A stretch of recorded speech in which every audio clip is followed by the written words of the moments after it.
Hello everyone, cooking লাভার চ্যানেলে আরেকটি পর্বে আপনাদের সবাইকে স্বাগত। আজকে আমি আপনাদেরকে কই মাছের একটি রেসিপি বানিয়ে দেখাবো। এটা হলো তেল কই। এই রেসিপিটা দারুণ সুস্বাদু খেতে, আর একদম ট্রেডিশনালভাবে এই রেসিপিটা আপনাদেরকে বানিয়ে দেখাবো। তাহলে চলুন দেখে নিয়ে যাক তেল কই বানাতে কি লাগে। এখানে আমি কই মাছ কেটে ধুয়ে পরিষ্কার করে নিয়েছি। এখন আমি সামান্য নুন হলুদ দিয়ে মেখে নিলাম। মাখা হয়ে গেছে। এবার আমি গ্যাস অন করে একটা কড়াই বসিয়ে দিব গরম হওয়ার জন্য। গরম হয়ে গেছে প্রায়। এখানে দিয়ে দিব খানিকটা সর্ষের তেল। তেলটা গরম হতে দিব। এদিকে আমি নিয়ে নিব মশলার উপকরণ। নিয়ে নিলাম শুকনো লঙ্কা, আদা, গোটা ধনে, জিরে বেটে নিব। তার সঙ্গে অ্যাড করব পেঁয়াজ একসঙ্গে বেটে নেব। এদিকে তেল গরম হয়ে গেছে। আমি এখন কই মাছগুলো এক এক করে হালকা ভেজে নেব। বেশি ভাজবো না, নয় টেস্টটা চলে যাবে। প্রায় ভাজা হয়ে গেছে। আমি এবার নামিয়ে নেব।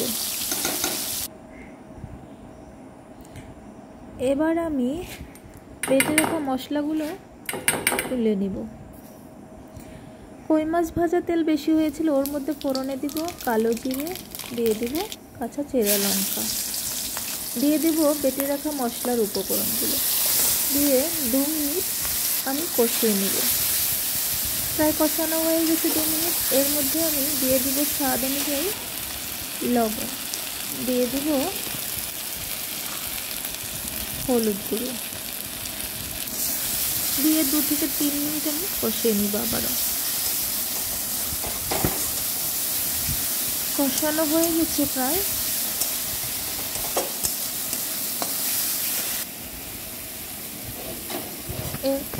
এদিকে আমি বসিয়ে দিয়েছি ফোটানোর জন্য গরম জল। মশলার থেকে তেল বেরিয়ে আসছে প্রায়।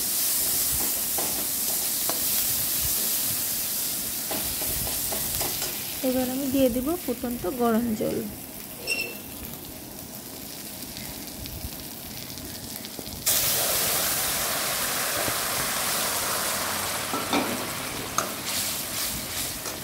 গরম জল দিয়ে ফুটতে দিব 2 থেকে 3 মিনিট। এবার আমি দিয়ে দিব এক এক করে কই মাছগুলো।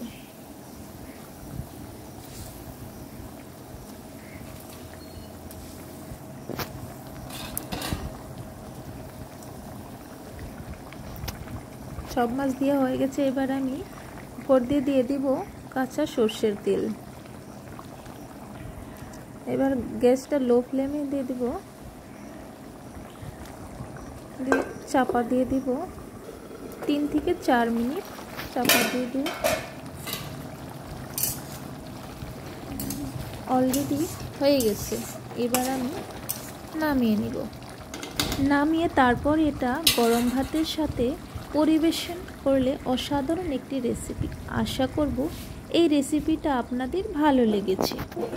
আমাকে অবশ্যই কমেন্ট করে জানাবেন। ভালো লাগলে লাইক করবেন, শেয়ার করবেন, আর আমার চ্যানেলে নতুন হয়ে থাকলে প্লিজ সাবস্ক্রাইব করে নেবেন। তো দেখা হচ্ছে কোনো নতুন একটি রেসিপি নিয়ে। তো আপনারা ভালো থাকুন, সুস্থ থাকুন।